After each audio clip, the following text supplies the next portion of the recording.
Good morning and welcome to Kunsang Payo Choling. We're really happy to have you with us today and to be sharing a teaching by Jetsunma Ahkon Lhamo. This teaching was given back in 1998 and it is part 2 of the three-part teaching. 3 or 4, I'll answer that at the end. It was a weekend workshop given back then, and the title is Guide Your Life with Right Thought. Part 1 was shown on Wednesday, and today is part 2. So here we go.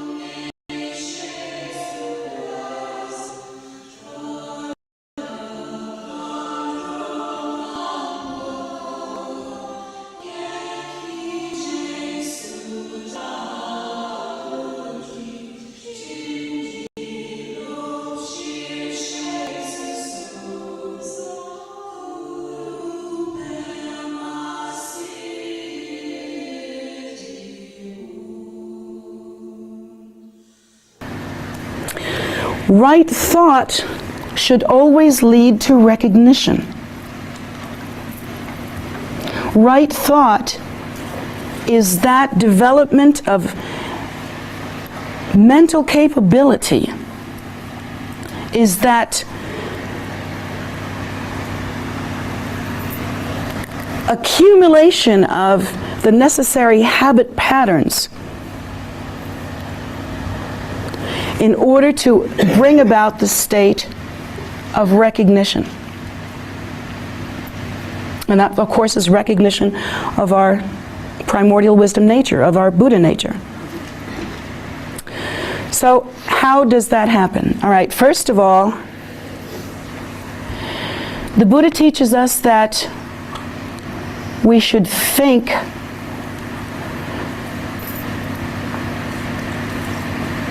about the flaws of samsara, the reasons why samsara is faulted. In other words, we should learn to recognize the lack of value, lack of stability, lack of awareness, and the fundamental delusion that is samsara. That we should have the intention of thinking about this and actually spend time thinking about this. Now, this is something we avoid as Westerners because we don't like it. We don't want to hear that it's useless to go to the movies. I mean, because we want to go to the movies. I go to the movies sometimes. But we don't want to think, well, that's like 2 hours, it's not going to help you. But go ahead if you want to, you know. We don't want to think like that. We want to have immediate comfort and a good time, not to mention popcorn. So we don't want to think like that. We want to think those gratifying thoughts that will make us feel good, stable, content, alive, safe right now. However, in allowing our minds to think those thoughts or to be connected with and involved in those thoughts that only produce some sort of temporary result, that only produce the delusion of stability, that only produce some sort of short-term gratification, that will have no good effect on our practice, and we will be again like that rudderless boat that can't negotiate. If you're making no choices about the content of the mind, then you are making no choices about what karma is ripening and coming forward. You have no power Zero power. But the key to right thought, and the reason why the Buddha has given us this method, is that training our minds in right thought can not only bring about the ripening of virtuous and happier and more fortunate karma, because like draws like, but it will also hold at bay in a very powerful way this non-virtuous karma until we can create in our practice the opportunity to do enough purification to where those old negative karmic causes are simply outweighed. They're simply outweighed. I mean, there's a real mechanical aspect to this. You know, it's like this. There's not a big abstract secret here. You're trying to outweigh the non-virtue. You want the virtue pile to be bigger. Much bigger. And since we've had a lot of time to work on this, we're supposed to get busy now. So this right thought, then, is an extremely beneficial companion and method on the path. The Buddha has actually taught us a completely different way to think. The Buddha has taught us that instead of this temporary gratification, instead of this need to make what is actually a very transitional, very impermanent, very diluted kind of perceptual experience more stable, which is not possible actually, and more comfortable, which is just a game you're playing, in a temporary way, has no good effect for oneself and one's practice. Instead, we should understand that we have all this mixed karma. Really, literally, we have, since time out of mind, accumulated enough karma to go right now to the God realms, and we have enough karma to go right now to the hell realms. Right now, without even accumulating one drop more. So the Buddha teaches us we should be mindful of that. We should understand the faults of cyclic existence and have the attention to not fall prey to the game of temporary gratification and letting the mind have its candy, you know, rather than habituating oneself towards accomplishing right thought, virtuous thought, thoughts with good intentions, that sort of thing, which will actually change the course of one's reality right now. Let's say if you were to go on a spiritual diet, and this is an example of what I mean, starting right now at 12 o'clock on Saturday. Let's say we're going to go on a 24-hour fast. Let's say we're going to fast away from those temporary gratifying thoughts. We're going to just not do those for 24 hours. It won't kill you, it's just 24 hours. And let's say instead, we're going to meditate on the Buddha's teachings and look and contemplate on all those teachings that really turn the mind away from samsaric impermanence and stabilize the mind more on being aware or awakened to our own primordial true nature and acting accordingly. Let's say in this next 24 hours we think a lot about the flaws of cyclic existence. How easy it is to be going along just skippity-doo-dah. We're doing great, we're doing happy. And all of a sudden, samsaric existence will just blow your behind off. And it could happen right now. could happen right now. You could stop breathing. You could, right now, something could happen in your life that changes everything.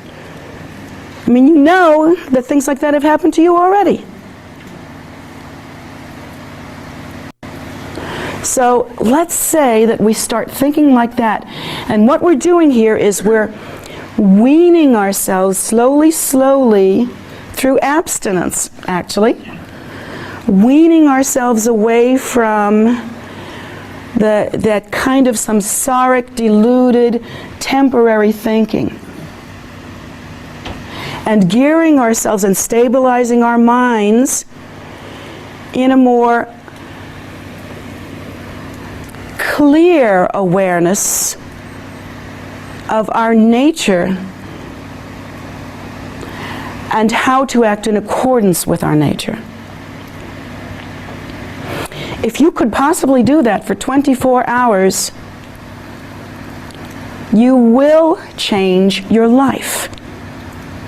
In Tibetan Buddhism, we have many such practices. We have like Nyungne, which is a fasting and contemplative kind of practice that one does periodically. And you can even wear the robes while you're doing it so that you completely take yourself away from the ordinary world for say 24 hours and put yourself in this other environment. If done well and with a good depth, this 24-hour kind of practice can change your life forever. Well, forever. We don't like that word in Buddhism, do we? It'll change our life now. So, how does that happen? See, again, we never do an activity like that. We would never contribute 24 hours like that to our unfolding, because we really don't see how that can help. I mean, just mentally, we don't get it. How can that help? I mean, we'll just go back to our old habits after that. How are you going to create a new habit in 24 hours? Well, from what I've just told you, again, here you are with your mind stream containing the currently ripening karma that it does. And you've got all this negative and positive karma since time out of mind floating around out there, just itching to come forward, give me a chance, make my day. And so you spend this 24 hours in right thought, right intention. What can happen, and the way that this can change your mind, the way that it probably will change your mind and your world and your reality, is that it will ripen, it will vibrationally connect to and ripen virtuous karma that you have accomplished in the past and create for you kind of like a clear space. The mind that the way you think your mind is, the way you recognize yourself to be, is really only the condition of your mind stream with its floating bubbles of karma. That's all it is. It's the content of your own karmic and habitual tendency. Just sort of coming to the surface of the mind stream. So that's what you call you, and you think it's very solid and permanent, but it's changing moment by moment. Constantly changing. You're not the same person one day that you are another. You know, 10 minutes ago, you might have been a very different person. Because what's ripening is coming to the surface, and that expresses as the content of the mind stream. Yet to us in our delusion, it seems perfectly solid, perfectly secure. This is who I am, and I've always been this person since 1949, and I'm going to be this way until I die. When all you have to do is look in the mirror and see you don't look the same as you looked 20 years ago. How can you possibly be the same person?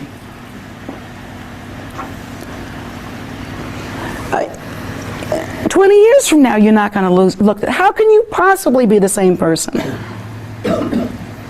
Yet, in our delusion, that's what we do. We just sort of take care of business right here. So, in order to engage in this right thought in such a way as to benefit the practice, we would try to ripen these more fortunate, more virtuous bubbles or seeds of karma. We hope to magnetize them and magnify them and bring them forward. And then now these are the seeds that have ripened in our mind stream. Now these are the seeds that are the bubbles that are on the surface of our mind stream. Now we're different. To engage in right thought for 24 hours would create that difference. And so the Buddha teaches us not only to engage in right thought on a temporary basis, but to do so constantly. Constantly. And really, right thought and right intention, these are so close and very difficult to separate. Literally, if one were to have right thought that is accepting the notion of samsara and understanding its nature as well as the nature of enlightenment according to what the Buddha has taught, and contemplating on that, to engage in that kind of right thought, right, even contemplation,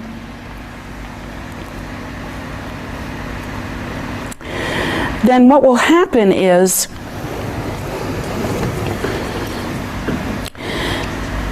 in doing that, we will avoid having the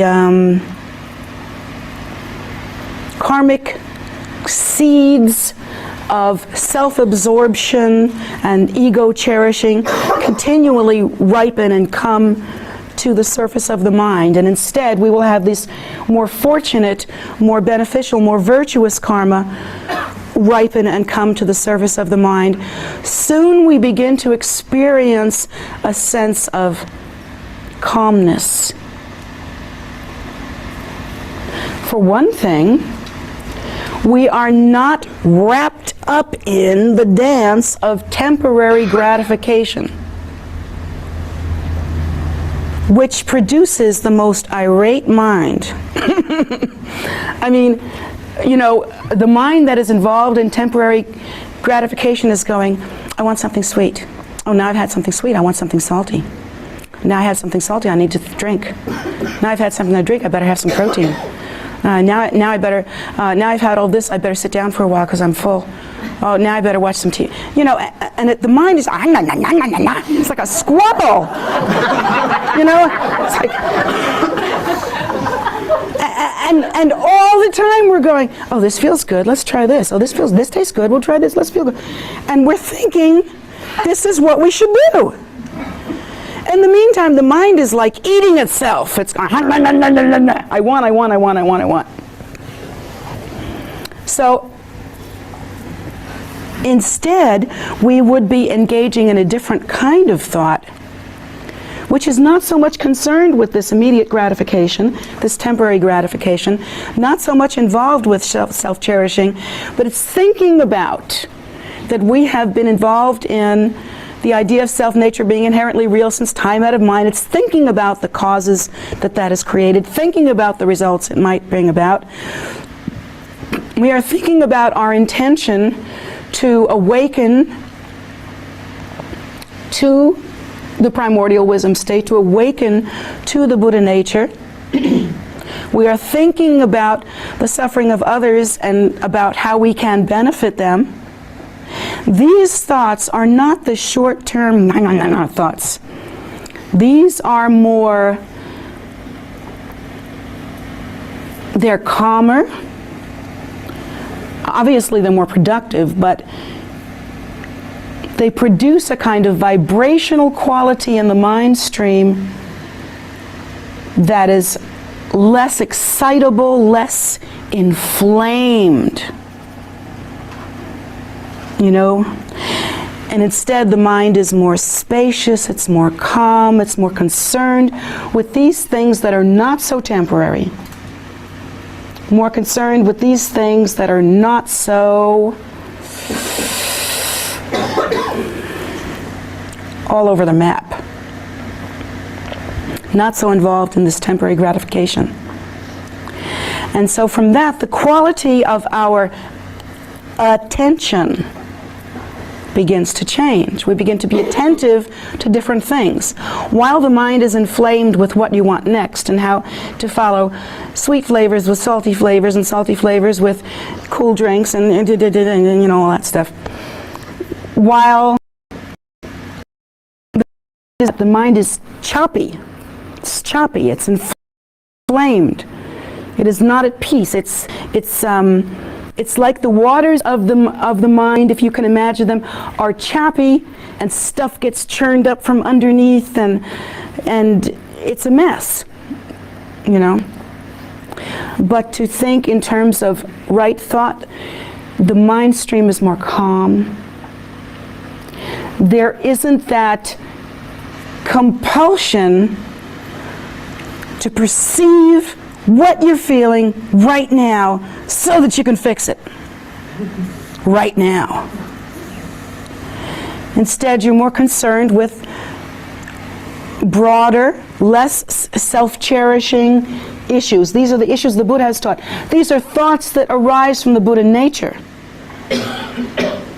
as opposed to thoughts that arise from the samsaric desire nature.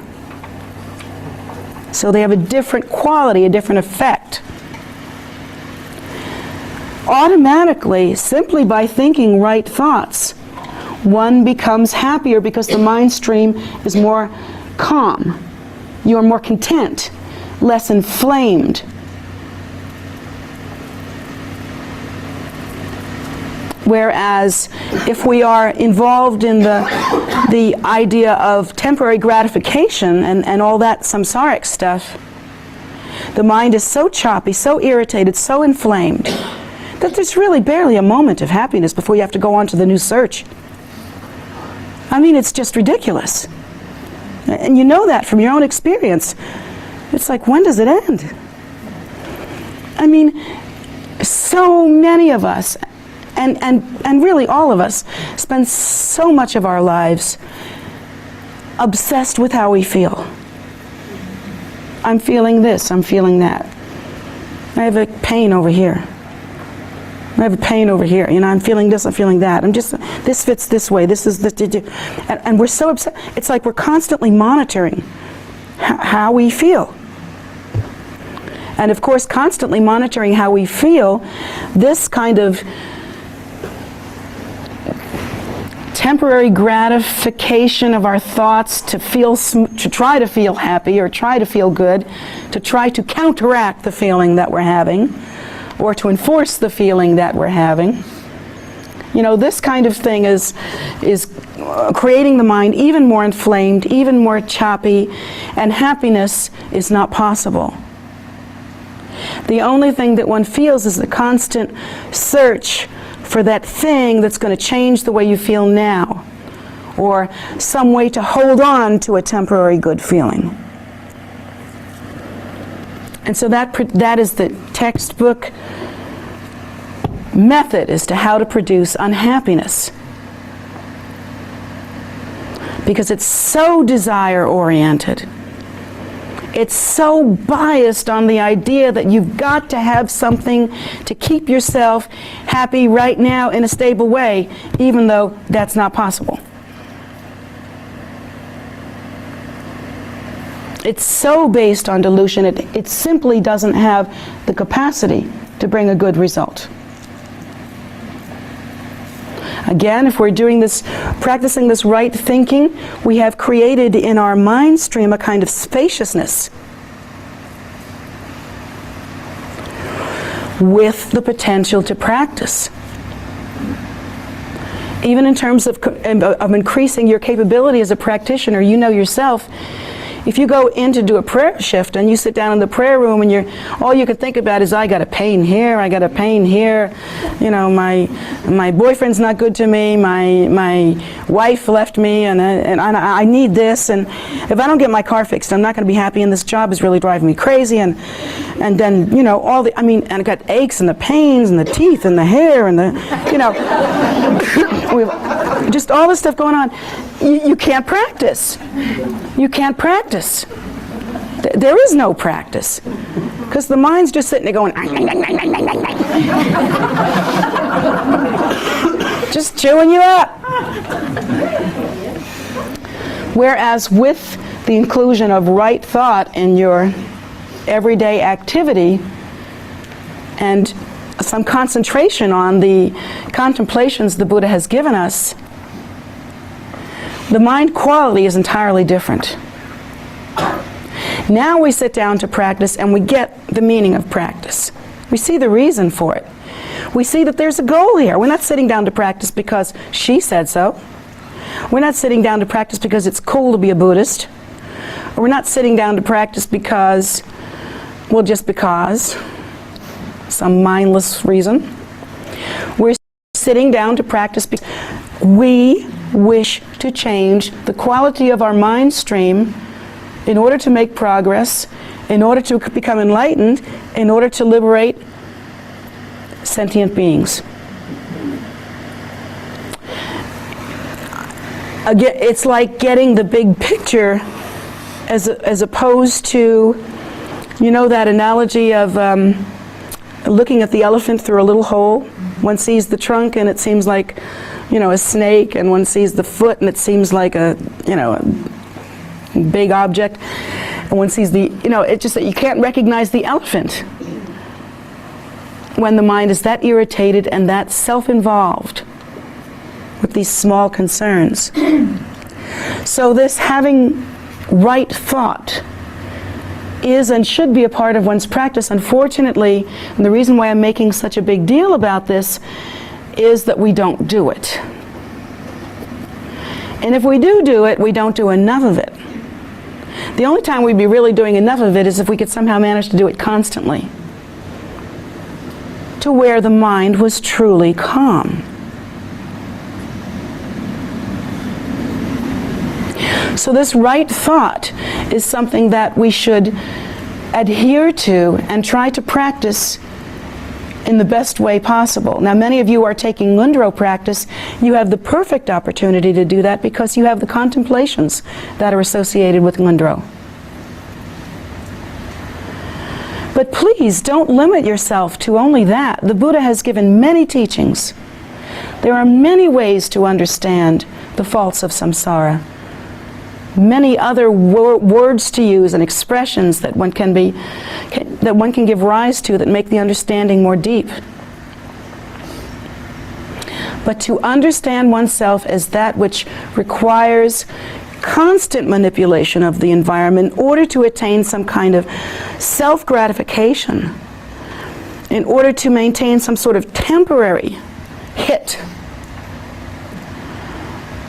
This is something that produces literally no happiness, takes away the option of happiness, and produces a very tense and narrow focus and mind, and prohibits practice which can bring about the ultimate relief. So here we have a choice. As a practitioner, what's our choice going to be? Here's a guidepost that you might be able to use. If you're thinking like the Buddha thinks, then you're in a state of wisdom based on the awareness of ourselves as that which has maintained the idea of self-nature being inherently real since time out of mind. The Buddha sees what we are in a completely different way, recognizes the nature, but also understands the cause and effect scenarios that, because of our ignorance, we have engaged in and brought about these seeds of karma. We, on the other hand, only see what works right now, or what we think works right now. But we're usually wrong because we don't really understand the nature of time. To us, time is a very finite, linear thing, and it's from here to here. We don't understand any of this. So we really can't tell what's going to work. But that doesn't stop us from doing what we think is going to feel good right now. It's going to work right now. So a good guidepost, or a good way to judge right thought is, if you are thinking to solve problems and are thinking in such a way that takes into account only that you were born and that you will die and that you have some things and that you don't have some things, and presupposes that you are a human and that this is your nature and that you know your nature and that your nature is fairly permanent, and that ordinary kind of point of view, then generally, if there is any kind of result, good or bad, we can see that that result will take place right now or in the immediate future.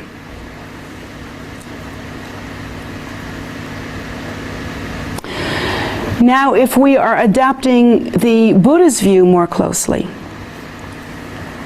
if we are adapting the Buddha's view and we are understanding ourselves to be the very nature that is the Buddha, but in a spin of delusion because of this idea that self-nature is inherently real, if we kind of understand that, kind of understand what we have at our command, both good and bad in terms of karmic seeds and potentials, and if we get the big picture and make choices and have our thoughts based on that, the result will not be immediate and probably will not occur in the immediate future. But in understanding our nature, we understand how temporary and impermanent this moment is. And we discover that it's a lot smarter, a lot wiser, to not so much concentrate on the necessity of gratifying ourselves right now, but rather to think, what effect will this have when I enter the bardo? What effect will the activity I'm doing right now, what effect will it have in my next life? Or lives to come? Are these seeds I want to, because I'm going to be eating this fruit someday, do I want to plant this seed? Like that. I've actually had some people argue with me saying, well, Buddhism sounds like it's always in the future, it's always in the future. What about living in the present moment? There is nobody that lives in the present moment better than a Buddhist. Because a samsaric who is trying to practice, because a samsaric being is trying to escape to the next moment. They're not living in the present. They're trying to escape to that next moment of gratification. A Buddhist is full aware that the nature of human beings is much different than what we think. It's a much greater reality. That we are experiencing things that we planted the seeds for earlier, and we will experience the things that we're planting the seeds for now. Therefore, be in the moment now and create the seeds that you want to live with. Be in touch with what you're creating now. But the view should always be toward the relatively infinite future. Particularly because, as the Buddha teaches, we are in a position of great fortune where right now, because of the path, we are learned, we know how to create seeds that will bring benefit in the future. Ordinarily, we can't do that because we just don't know how. So yes, the Buddhist lives in the present moment. You betcha, because we have to live in the future moment pretty soon. And that's going to be present. And you know, you're going to be eating it one way or the other. You might as well like the flavor. So,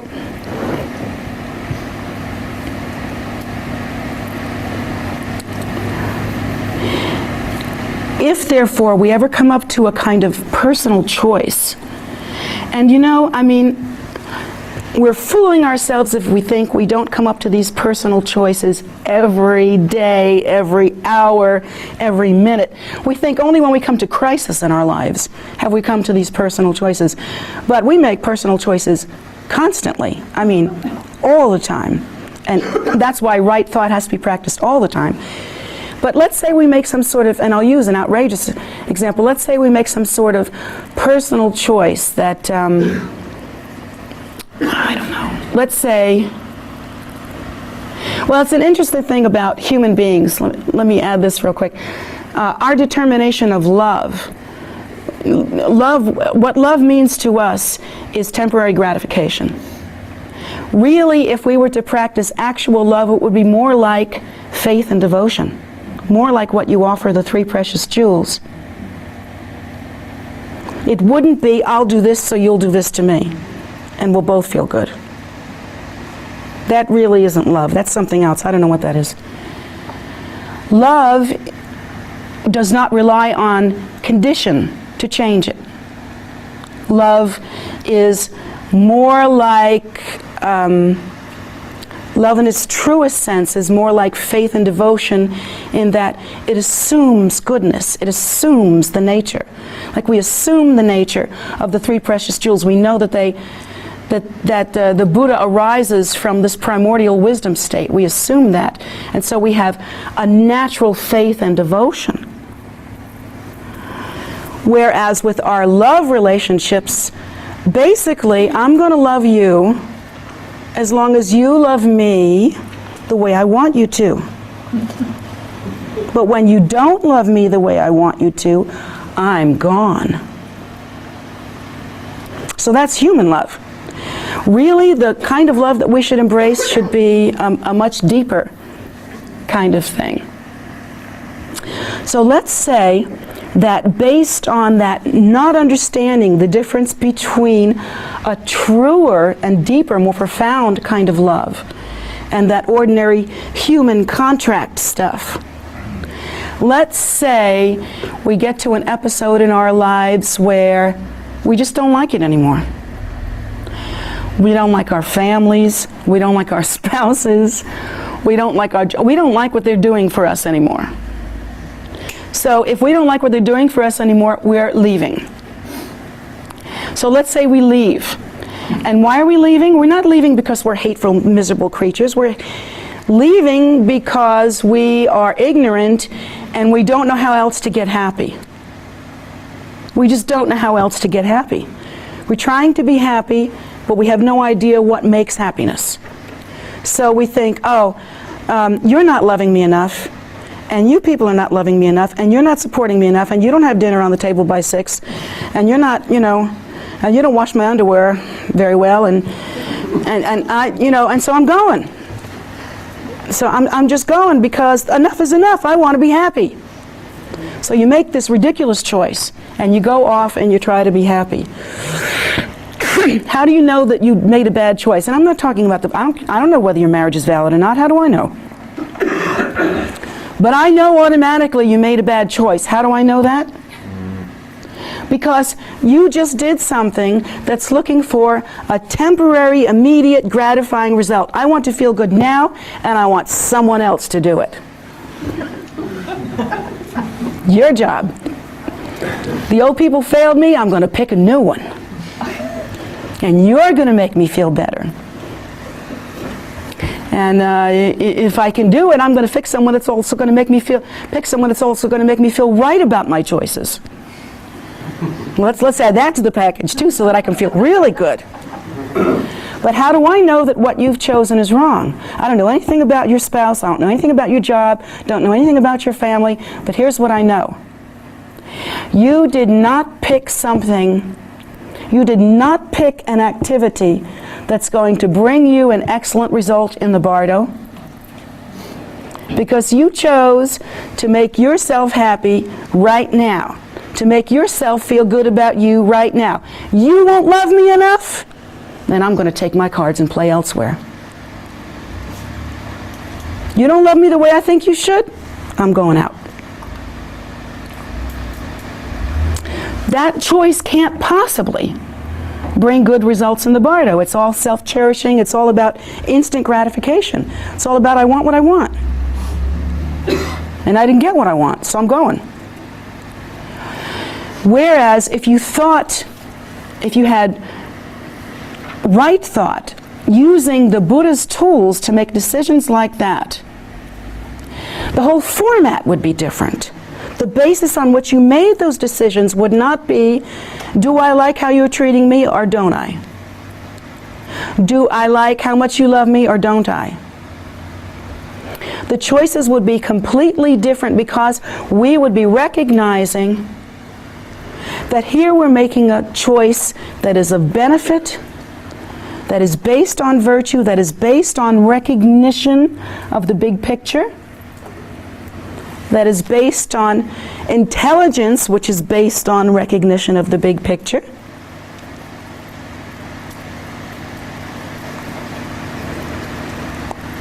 And so the choice that I'm making now, I will gladly reap the benefit of it in the bardo, in my next life, and in other lives to come. Because I'm free now to make this choice based on the awareness that I can either choose something samsaric in order to get some sort of feel-good hit, or I can choose something meaningful and profound. And perhaps that is to set the task before me of making it less important, the love that I get from you, than how important it is that I love you properly. That's a choice. Hey, that's a choice. And that one's going to bring benefit in the future.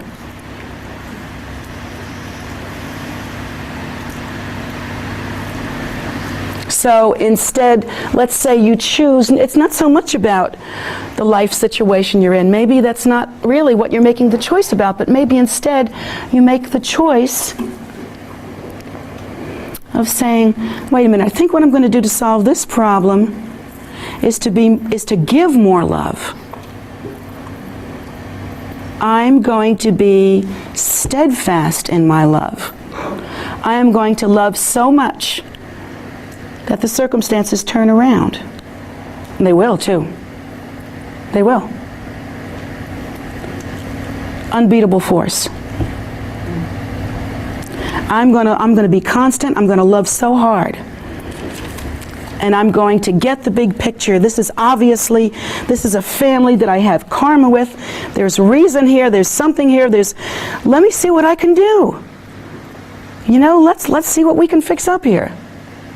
It's a different way of thinking. It's a different way of considering. Now, what you've also done at the same time is you have practiced. Maybe it wasn't formal practice. Maybe you didn't even realize that's what you were doing, but in engaging in right thought, right intention, using the Buddha's contemplations to turn the mind, and acting accordingly, that actually is a practice that will bring about calm in the mind stream, relaxation, because the nature of pure thought and pure intention and compassion and loving kindness is smooth and spacious. Whereas the nature of, I'm going to get mine now, damn you, that is choppy, inflamed, whacked out, You can't possibly become saner making choices on that basis. You just get crazy as a loon. Crazier and crazier and crazier. And pretty soon you get to the point where you have no idea how to make yourself happy. You're just grabbing. And then you start short-circuiting everything. Because you're out of control. You're whacked out of control. Because the mind quality is like zzz, choppy.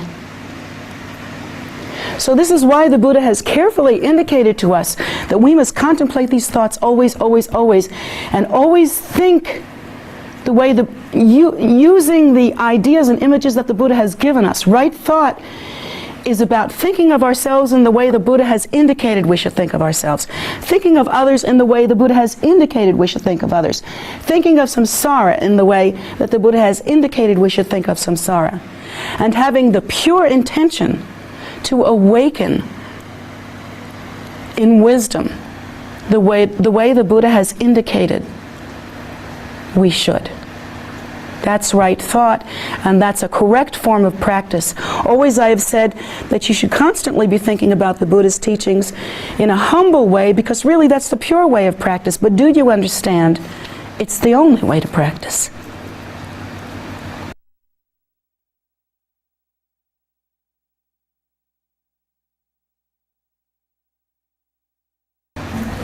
I think I would like to start off this afternoon by reading a quote to you from Trinley Norbu's book, Trinley Norbu Rinpoche's book, called White Sail. So this is in defense of the many teachings we've had on bodhicitta ad nauseum. Bodhicitta ad nauseum, that's a particular brand that I teach. Just goes on and on. So do you remember how, those of you that have been around for a while, how all the times I've said, Lord Buddha said that bodhicitta is the most important thing. I don't know where he said it, but I know he said it. So I found out where he said it. Well, I don't know exactly, but anyway, I have a direct quote here, and if Trinley Norbu put it in his book, it's all right. So here it is, the quote from Lord Buddha that you should pay close attention to. For those of you who want to attain enlightenment, do not study many teachings. Only study one. What is it? It is the great compassion. Whoever has great compassion has all Buddha's qualities in his hand. So there.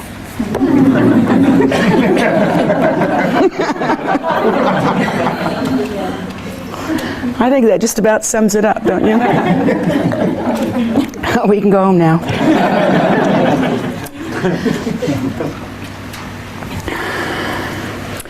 Actually, this is something that, along with considering how to contemplate the Buddha's teachings, considering as well how to practice good intention and good thought, right thought, and so forth,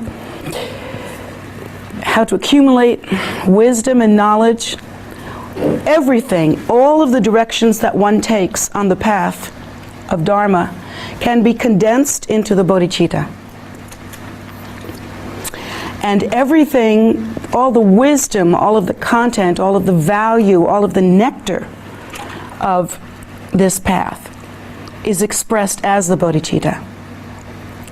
Now, for so many of us, we make the mistake of thinking that if we can get the technique down, or if we can meditate a certain amount of time every day, and if we can maybe go and get a lot of teaching, and maybe take lots of empowerments and lots of teachings, and we keep thinking that to do these things will get us further on the path of Dharma. Well, that may be true, so long as one has given rise to the bodhicitta, so long as one practices and studies on the bodhicitta and makes the bodhicitta the main intention of one's practice. That's the part that we often forget. So our intention on this path is everything, absolutely everything. In order to practice more deeply, in order to get any result at all, the intention is everything. When we practice Dharma,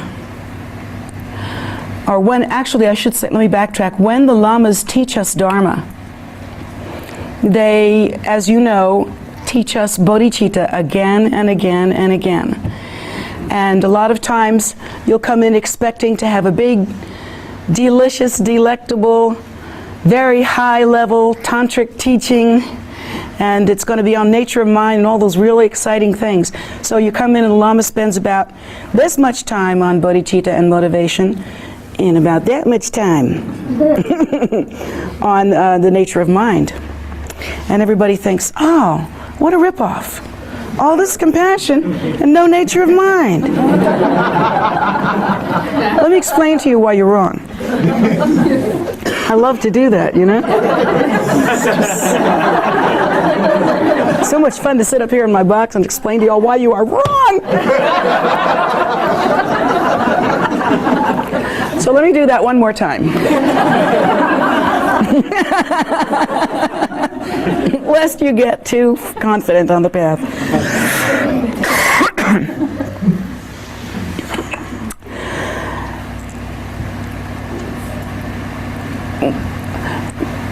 When the Lama gives us teaching on the bodhicitta, when that display is first heard, it should never be considered a preliminary teaching or a beginning teaching. It should never be considered the baby stuff that you have to get through in order to get to the big stuff. In fact, bodhicitta is the first and the last teaching that we have to accomplish on the path. It pervades the path. Every step that we take along the path utterly depends on our accomplishing the bodhicitta, on our having right intention. So this being the case, what is it that we're actually learning when we learn the bodhicitta? What is it that's actually being given to us? Our understanding is that we learn bodhicitta first because it is the goody two-shoes stuff, you know, or maybe it's foundational. We simply have to go through that in order to be qualified, and words like that are thrown around in the Dharma scene. They are thrown around. Are you qualified for that teaching? So we think that bodhicitta is the stuff you have to pass through to be qualified for that teaching, as though this bodhicitta had no potency. And it's because our understanding of bodhicitta is fundamentally that we should be good boys and girls. But you see, that's another philosophy entirely. In fact, that's another religion.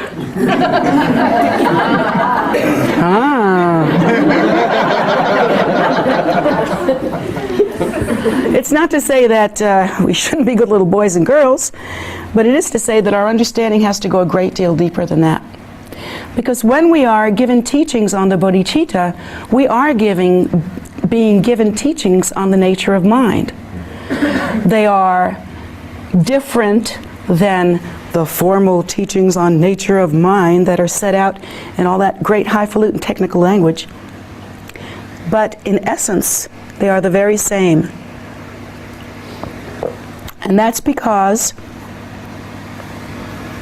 well, we should look at it two different ways. First of all, when we try to understand what the bodhicitta means, we can understand it in these ways. First of all, the bodhicitta should be understood as the awakening nature. It's awakening. It's moving towards awakening. And the bodhisattva is an awakening being. But awakening to what? Are we talking about smarter and smarter? Are we talking about better and better? No, those are samsaric ideas. Those are samsaric concepts. And those are the ones that we try to measure by, and those are the ones we've been taught to think by. But in fact, when we receive teachings on the bodhicitta, we are actually receiving teachers. You can tell, I'm at the end of the day. We are actually receiving teachings on the nature of mind, because the bodhicitta is more to be understood as the display of the primordial wisdom nature, in the sense that as the Buddha has come to the world, and as the Buddha has brought his teaching to the world, he has brought the path of Dharma. This very path of Dharma, this very gift that he brought to the world, is enlightened intention. It's the Buddha's wisdom. It arises not from samsara, not from worldly measurements and worldly issues, but rather from the Buddha's innate wisdom. And so, all that we see on the Dharma path is actually a display of the Buddha's nature. Again, a display of the Buddha's intention, display of the Buddha's compassion, display of the Buddha's wisdom, display of the Buddha's knowledge. All of the teachings, if we look at them, are kind of like an emanation display of what is intrinsically the Buddha nature. It's as though if you could imagine the purest primordial state moving into display or emanation, that is the bodhicitta. So therefore, the appearance of our teachers in the world, who can bring to us the Dharma path, who can provide for us this method that Lord Buddha taught so long ago, who can propagate and perpetuate the teachings throughout time, this is the bodhicitta. This is the very display of the bodhicitta. So the bodhicitta is not just like the Ten Commandments.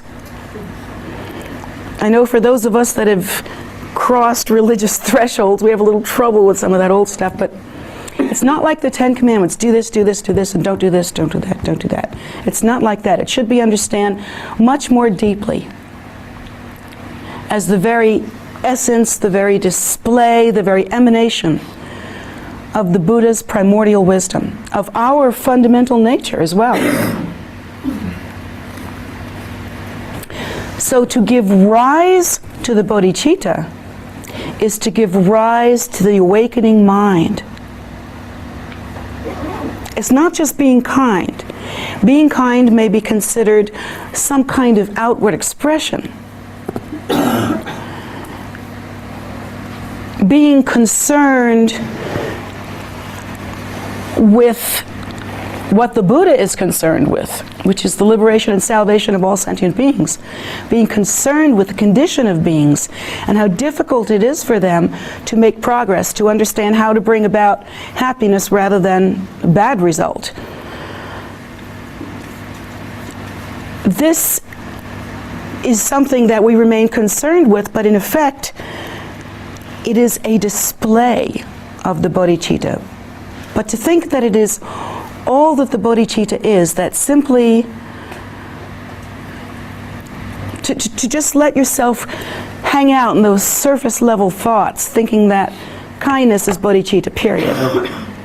That would be like saying, this note is that symphony. You'll find it in that symphony. It's in there many times, but it is not that symphony. So the bodhicitta is the awakening state.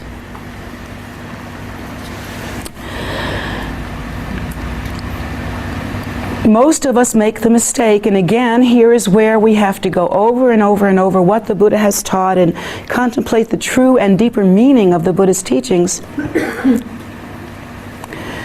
Most of us think that to progress on the path is to appear more and more like a Buddhist. Or to progress on the path is to learn more and more technology. Or to progress on the path is simply to get older on the path. Or to progress on the path would be to become maybe more and more expert on Dharma customs and Dharma ideas and Dharma traditions. And you know, all of these have a place in our progress.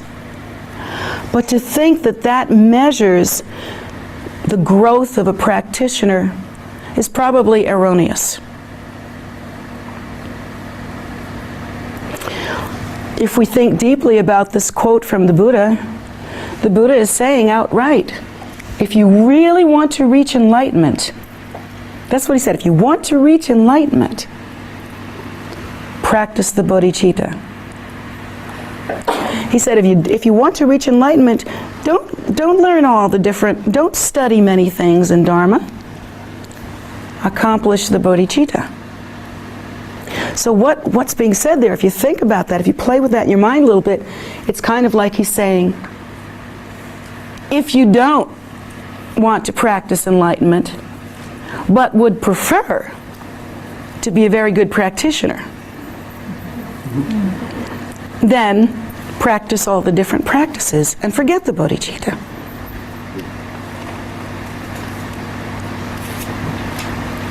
Now we have to make a decision. And here again we have to go back to right thought, right contemplation. We have to decide whose rules we're playing by. Are we playing by the rules that give us that gratification, that instant gratification, that solve our endless cravings and needs, and the need to be able to establish ourselves as stable, solid selves? Are we going to go by that because, you know, 30, 35, 40, 50, 60 years of experience have told us that's what we're supposed to do here? Or are we going to look at the Buddha's point of view? And remember, the Buddha sees us and all the causes and all the seeds, all the karmic seeds since time out of mind, sees that we are experiencing this mind stream filled with all these habitual tendencies and karmic ripenings, and we think that's us. And it is no more stable than sand falling through my fingers. It is no more permanent than that. And yet we think the stuff floating on the top, well, that's us. And we're going to make it stay that way. We're just going to keep those thoughts. So what if we went ahead and really kind of tried to guide ourselves according to what the Buddha has taught? Now the Buddha has taught that, remember, all of samsara is pervaded with suffering, and all sentient beings are suffering, that they suffer and revolve mindlessly in samsara because they do not know how to create the causes to make happiness. So let's say we really start thinking about that, and we start integrating into our practice right thought, right contemplation. Yay! Very good. So now we're thinking about all this stuff. So now we realize that the need of sentient beings would have to be achieving enlightenment in order to be free from the wheel of birth and death, to be free of the wheel of samsara, to be able to minister to others to alleviate their suffering. That this would be the thing. Because if we look at the fact that we've been here since time out of mind, and we're going to be working this out until more time out of mind, going in that direction, it kind of makes you think, wait a minute. Wait just a minute here. How long do we want to do this? Is it going anywhere? Are we getting anywhere with this? Of course, if we're trying to gratify ourselves quickly, or at least in the very near future, if we're trying to manipulate our environment so that it satisfies us, then we're going by our samsaric instincts. We're going by what we have learned as human beings. And it's no solution at all. Instead, though, now we're going to be thinking in the same way, hopefully, that the Buddha thinks, to see the greater picture or the longer view.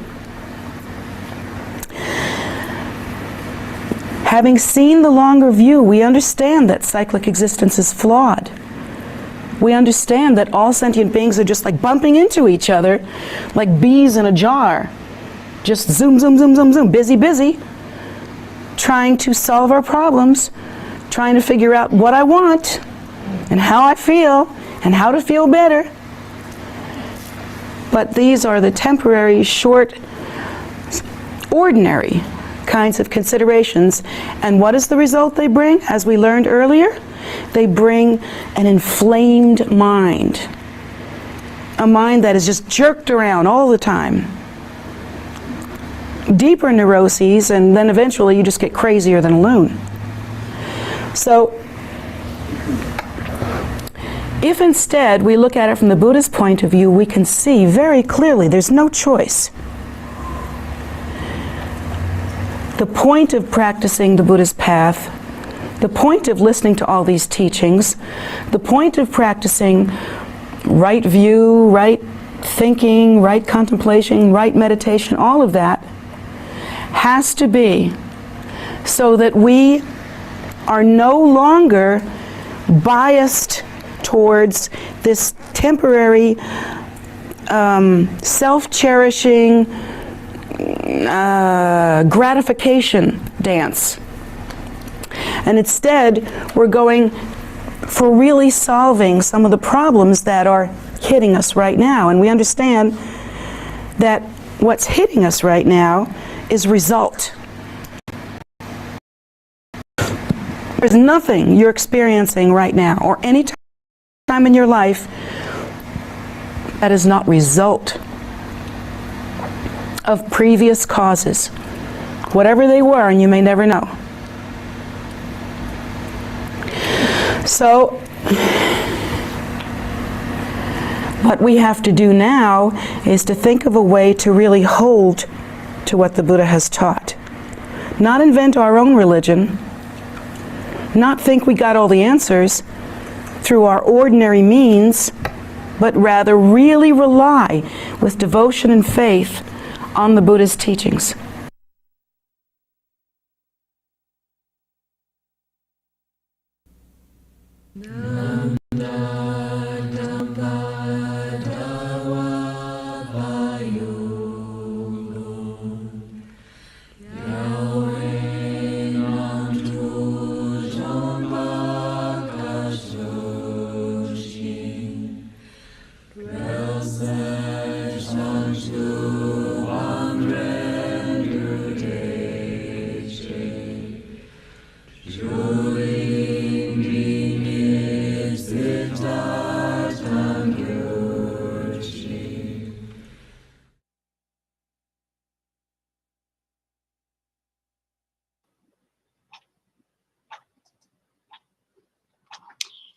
Thank you very much for joining today and for listening to the teaching. Part 3 will be shown on Wednesday evening at 7:30 p.m. So tune in then for the last part of this. It was a weekend-long workshop, so it's been divided into 3 parts. And so you'll get the third at that point. If you can't make it on Wednesday evening, it'll be archived on YouTube, so you'll be able to watch it there. Since these teachings are pre-recorded, they are all archived on YouTube, so you'll be able to go back and watch them as you wish. Here at KPC, we invite you to come. It's actually snowing outside. Go figure. And none of us quite expected this today, but here it is. And it was really quite intense during the beginning of the teaching, and then it's kind of eased off. And so it may be that I think it's going to come back a little for a while and then come back and forth. And then we'll get the winds that everyone else is getting in the country. So, why not, Anyway, we have activities every day of the week here at practices, and and lots of activity here at KPC. We invite you to join us anytime. Please come. The temple's open from 8 a.m. to 8 p.m. and the outdoors, the park across the street and this side as well, are opened on to dusk. So we're hoping no one gets injured across there in the dark because it's dark. so, um, so we invite you, please come. We'd love to have you here. We'd love to have you join us in practice live. And you can do that. The prayer room is open. And so it's a real joy to be here and to see the animals and to see all the activity, the gardens and the stupas and the statues and all of that outside. And I did say the animals at the beginning, they're adorable. Goats, chickens, geese, turkeys. We also sell the eggs, so you can have fresh eggs from loving care raised animals. And anyway, many different things to offer here, and we're happy to have you. So please do come. If you want to find out what's happening and, to join in on something online, you can do so on the calendar. Tara.org is our website, tara.org. It's in the chat. And the calendar is there on tara.org. You can go to the homepage and scroll to the bottom, and there's a link directly to the calendar. So once you get there, you can click on an event, and you'll find the activity. You'll find what practice it is.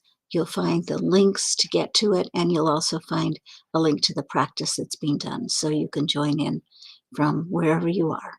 And again, we invite you to do that. So